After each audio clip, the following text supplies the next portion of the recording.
Hello, and welcome to day 24 of Find Your Flow. Today's pose is Paschimottanasana, otherwise known as a seated forward bend. We're going to enter this pose from a seated position, so if you need to grab a towel or a blanket to offer a little support to your tailbone, please feel free to do so. So starting from a seated position, we're going to extend our legs out long. We're going to also flex our feet so that our toes are pulling back towards our shins, back towards our knees, even so much activity in the quadriceps that your heels may lift up off of the floor. So just active through the legs. We're also going to be really active through the torso. So crown of your head reaching up towards the ceiling, shoulders up, back, and down. So you already have this really active pose happening here.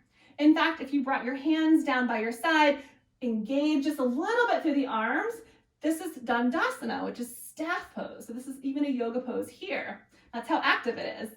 So from a seated forward fold, we're going to lift up out of our hips, reach our arms up overhead with an inhale, and then start extending our torso forward. So the crown of our head is reaching towards our feet, still keeping active in the spine the whole time, not rounding quite yet. So active through the whole time. Now this might be as deep as you go. So wherever you are, go ahead and relax your hands down towards your body. That might be that they're at your thighs. That might be that they're at your shins. That might even be that they're holding on to the outside edges of your feet or your peace fingers at your big toes or even a bind past your feet. So whatever works best for you, but keep the legs active, keep the spine long and tall, and keep the crown of your head consistently reaching forward. All right, so a very active seated forward bend here. Now, once you have found this active forward bend, you can start softening a little bit, maybe just relaxing the shoulders, rounding the spine, bringing your nose more towards your knees and less so towards your toes. So this is another version of Paschimottanasana.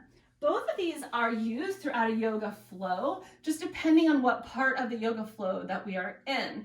So if we are still in a very active part of the yoga flow, we will do a very active Paschimottanasana. If we're starting to wind down, then we might start in an active Paschimottanasana so that you can find your edge and then hold it for a few breaths so you can soften into your edge. Your knees can be as bent as they need to. You can even roll up a towel or blanket and put them underneath. But try it first with just those strong active legs, as straight as feels a little discomfort, but as straight as feels comfortable for you. So try out Paschimottanasana and see how it goes. I'll see you tomorrow for day 25. Namaste.